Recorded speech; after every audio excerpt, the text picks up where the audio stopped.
Assalamualaikum warahmatullahi wabarakatuh. Selamat pagi, siang, sore, dan malam untuk teman-teman semua yang menonton. Sebelumnya, perkenalkan, kami dari kelompok Support Vector Machine akan mempresentasikan hasil diskusi kami. Eh, Sebelumnya juga, boleh lanjut next slide. Oke, yang perkenalkan,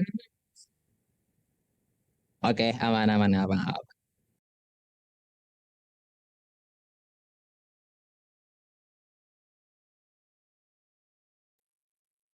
Oke, Assalamualaikum warahmatullahi wabarakatuh. Selamat pagi, siang, sore, dan malam untuk teman-teman semua yang menonton. Sebelumnya perkenalkan, kami dari kelompok Support Vector Machine akan mempresentasikan hasil diskusi kami. Boleh lanjut next slide, operator? Oke, yang pertama-tama perkenalkan, saya Ades Sukaputra dengan NPM 2100009.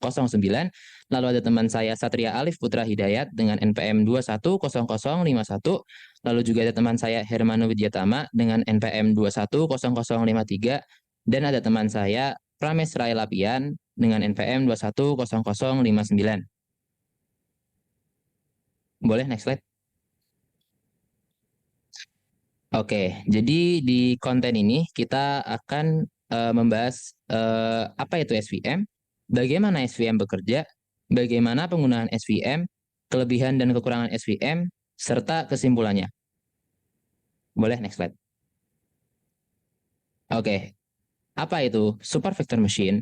Super Vector Machine adalah sebuah algoritma klasifikasi dengan tujuan mengklasifikasi dua buah kelas, di mana SVM tergolong ke dalam Supervised Machine Learning Model. Boleh lanjut? Lalu ada prinsip dasar SVM, yang dimana prinsip dasar SVM ini adalah linear classifier, dan selanjutnya dikembangkan agar dapat digunakan pada persoalan non-linear dengan konsep kernel trig pada ruang kerja berdimensi tinggi. Bagaimana SVM bekerja?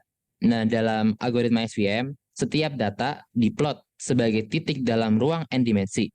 N adalah sejumlah fitur yang dimiliki, dengan nilai setiap fitur menjadi nilai koordinat tertentu.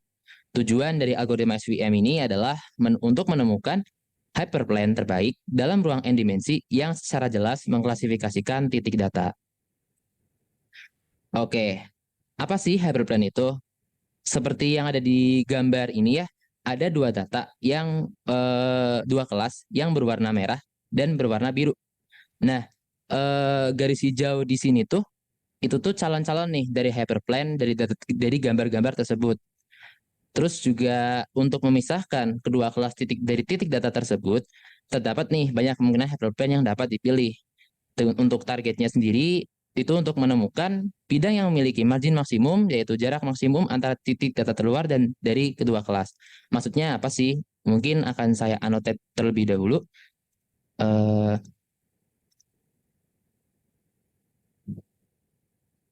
Oke, jadi yang di saya annotate ini berwarna merah ini itu tuh eh, belum bisa nih disebut hyperplane yang terbaik. Karena apa? Untuk yang kelas yang biru itu tuh emang udah panjang nih jarak maksimumnya ke hyperplane-nya. Namun untuk kelas yang merah itu tuh jaraknya tuh sedikit, bahkan hampir nggak ada untuk ke hyperplane-nya. Makanya dia tidak disebut hyperplane yang terbaik. Lalu juga untuk yang saya annotate dengan warna biru ini juga belum bisa nih disebut hyperplane yang terbaik. Karena apa? Karena untuk yang kelas merah ke hyperplane warna biru ini sudah bagus jaraknya nih. Cuma untuk kelas yang biru itu tuh jaraknya hampir nggak ada.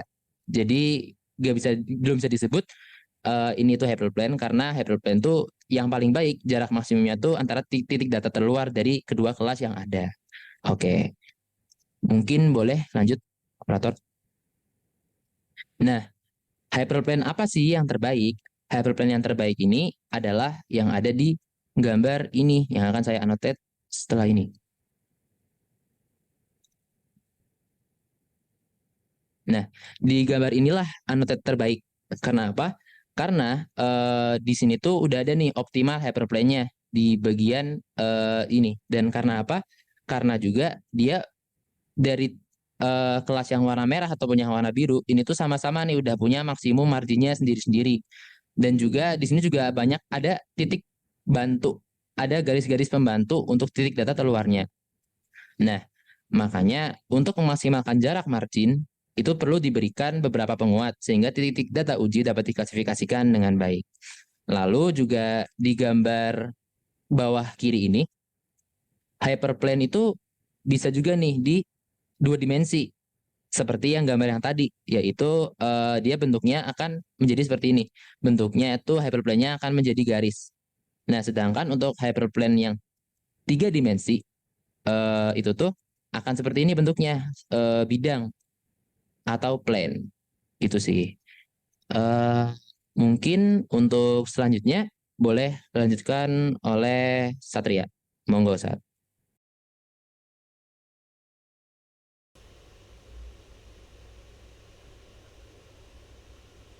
Oke, selanjutnya kita oke, selanjutnya kita akan membahas tentang support vector. Nah, support vector itu apa sih?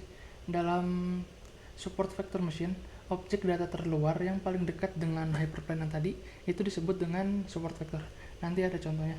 Nah, support vector itu paling sulit diklasifikasikan antara kelompok A atau dia kelompok B dikarenakan posisi yang saling dekat satu sama lain dengan kelompoknya, dengan kelas lain. Oleh karena itu, support vector hanya diperhitungkan untuk menemukan hyperplane yang paling optimal. Boleh langsung ke slide selanjutnya.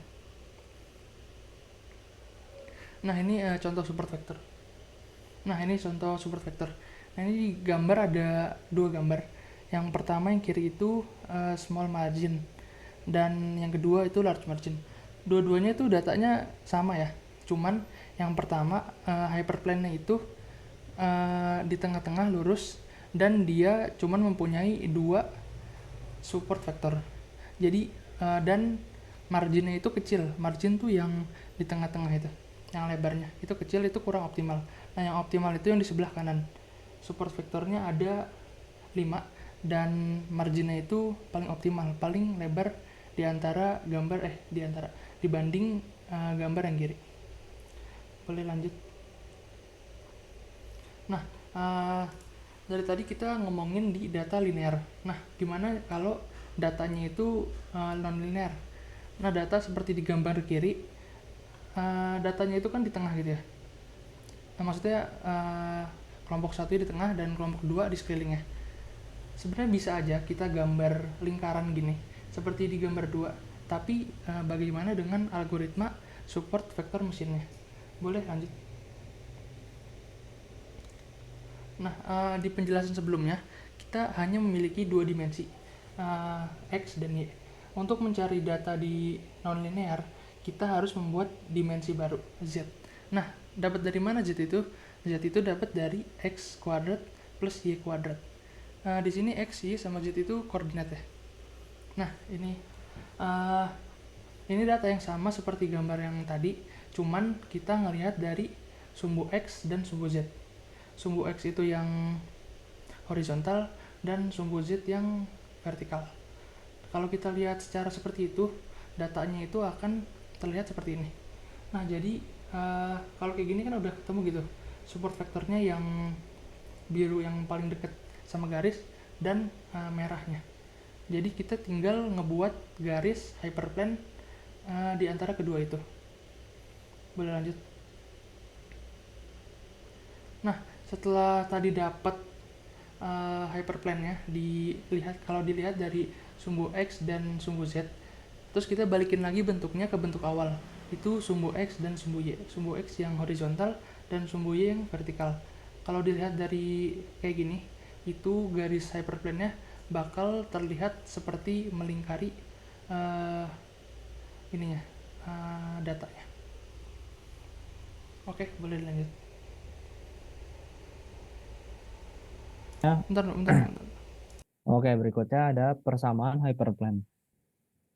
Diasumsikan kedua kelas negatif satu dan plus satu dapat terpisah secara sempurna oleh hyperplane berdimensi D yang didefinisikan sebagai di bawah ini, yaitu vektor W dikali vektor X ditambah B sama dengan 0. Boleh dilanjut. Terus ada pattern tiap kelas. Pattern XI yang termasuk ke kelas -1 atau sampel negatif dapat dirumuskan sebagai pattern yang memenuhi pertidaksamaan di bawah ini, yaitu vektor W dikali vektor X ditambah B kurang dari -1. Sedangkan pattern XI yang termasuk ke kelas +1 atau sampel positif dapat dirumuskan sebagai berikut, yaitu vektor W dikali vektor X ditambah B lebih dari sama dengan +1. Boleh lanjut. Berikutnya ada margin terbesar. Margin terbesar dapat ditemukan dengan memaksimalkan nilai jarak antara hyperplane dan titik terdekatnya, yaitu 1 per panjang vektor W. Hal ini dapat dirumuskan sebagai quadratic programming atau QP problem, yaitu mencari titik minimal persamaan 4 dengan memperhatikan constraint persamaan 5. Nah, persamaan 4-nya ini yaitu vektor min W T dalam kurung W sama dengan setengah dikali panjang vektor W kuadrat. Untuk persamaan 5-nya yaitu YI dalam kurung vektor XI dikali vektor W ditambah B dikurang 1 lebih besar sama dengan 0. Boleh lanjut. Berikutnya ada Lagrange multiplier. Problem ini dapat dipecahkan dengan berbagai teknik komputasi, diantaranya adalah Lagrange multiplier, yaitu L dalam kurung vektor W, B, alpha sama dengan setengah dikali panjang vektor W kuadrat dikurang sigma dari I sama dengan L sampai L alpha I dalam kurung YI dalam kurung vektor XI dikali vektor W ditambah B dikurang 1, di mana I-nya sama dengan 1, 2, dan seterusnya sampai L. Alpha I adalah Lagrange multiplier yang bernilai 0 atau positif. Berikutnya ada support vector. Hasil dari perhitungan ini diperoleh alpha I yang kebanyakan bernilai positif. Data yang berkorelasi dengan alpha I yang positif disebut sebagai support vector. Itu persamaan 7-nya bisa dilihat di atas dan persamaan 8-nya. Boleh dilanjut. Berikutnya ada soft margin. Penjelasan sebelumnya berdasarkan asumsi bahwa kedua belah kelas dapat terpisah secara sempurna oleh hyperplane. Akan tetapi, umumnya dua buah kelas pada input space tidak dapat terpisah secara sempurna. Hal ini menyebabkan constraint pada persamaan 5 tidak dapat terpenuhi, sehingga optimisasi tidak dapat dilakukan. Untuk mengatasi masalah ini, SVM dirumuskan ulang dengan memperkenalkan teknik soft margin. Boleh dilanjut. Dalam soft margin, persamaan 5 dimodifikasi dengan memasukkan slack variabel sebagai berikut, yaitu YI dalam kurung vektor XI dikali vektor W ditambah B lebih besar sama dengan 1 dikurang slack I. Dengan demikian, persamaan 4 diubah menjadi vektor min W T dalam kurung vektor W, slack sama dengan setengah dikali panjang vektor W kuadrat ditambah C sigma IL sampai L slack. Parameter C dipilih untuk mengontrol trade-off antara margin dan error klasifikasi. Nilai C yang besar berarti akan memberikan penalti yang lebih besar terhadap error klasifikasi tersebut. Boleh lanjut.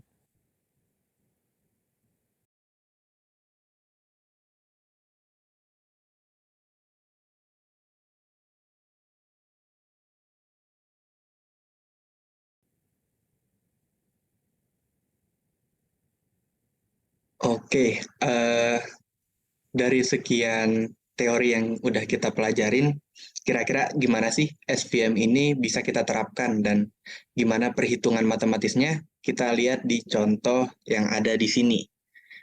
Di sini ada tabel dataset di mana X1 dan X2 itu adalah fitur atau koordinat ya bisa kita bilang, dan kelas Y ini merupakan kategori dari si data ini. Data yang ada merupakan kelas positif atau kelas negatif.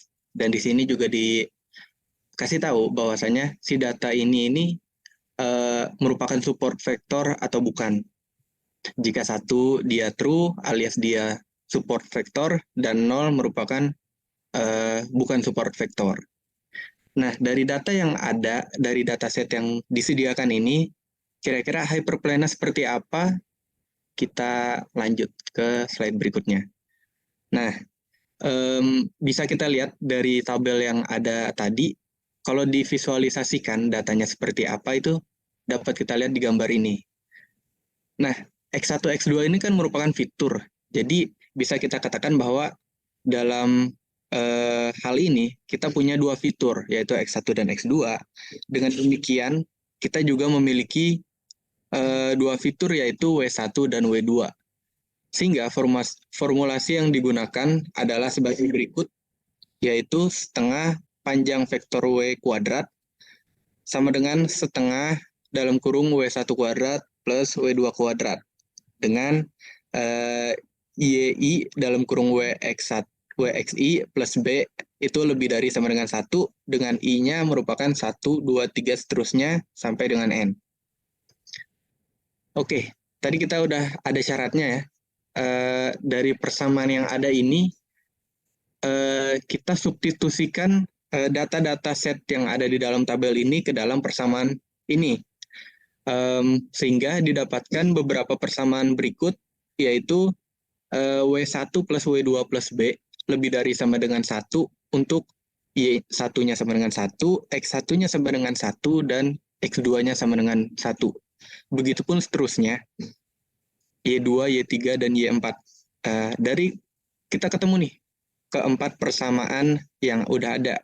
Nah, kita lakukan eliminasi untuk mendapatkan nilai dari masing-masing variabelnya, yaitu W1, W2, dan B. Nah, setelah proses eliminasi yang mungkin kita udah tahu ya caranya gimana, kita dapat nih W2-nya sama dengan 1, W1-nya sama dengan 1, dan B-nya sama dengan min 1. Kita udah dijelasin di awal bahwasanya persamaan dasar dari hyperplane itu merupakan yang ada di sini, yaitu W1 kali X1 plus W2 kali X2 plus B sama dengan 0.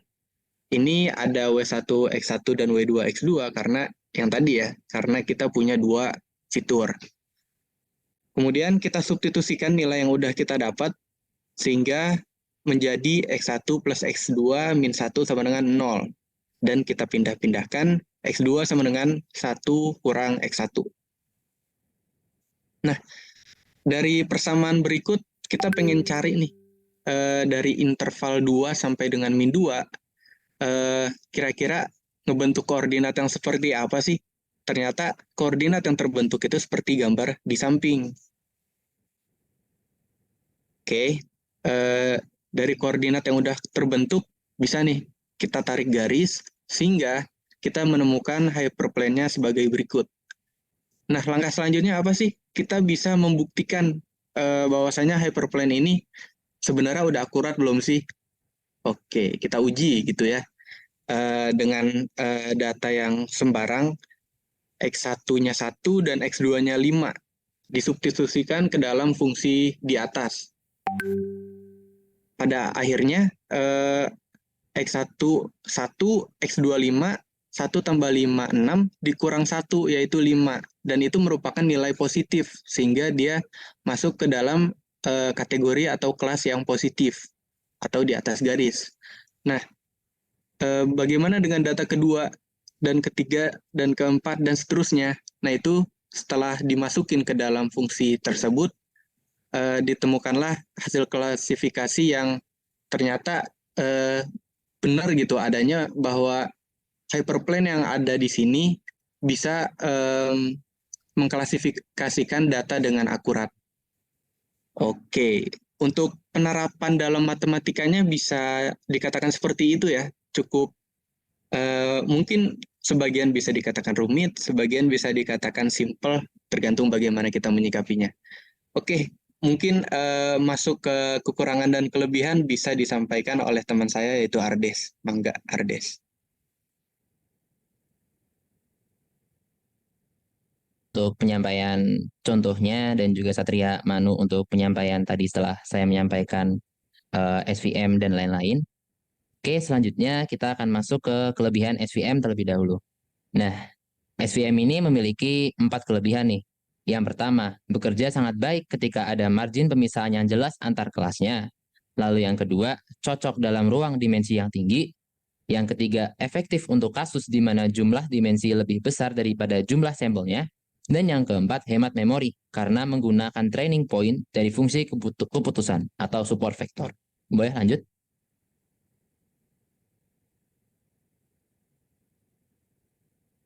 Oke, di sini juga disampaikan juga ya kekurangan SVM-nya dan ada 4 juga, yaitu yang pertama, algoritma SVM tidak cocok untuk dataset dalam jumlah yang besar karena membutuhkan waktu training yang lama.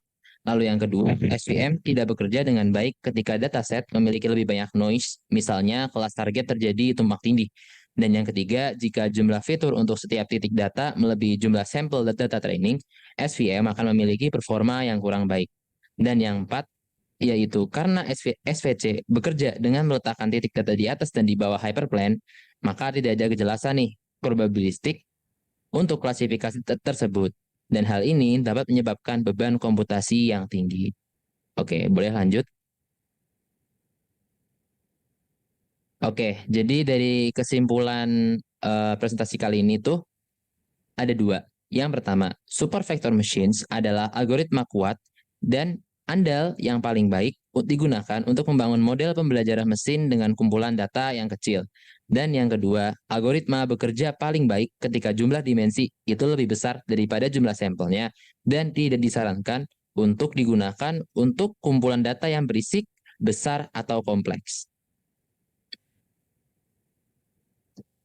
Nah, sekian presentasi dari kelompok kami. Jika ada pertanyaan bisa ditanyakan di kolom chat. Wabillahi taufiq wal hidayah. Wassalamualaikum warahmatullahi wabarakatuh.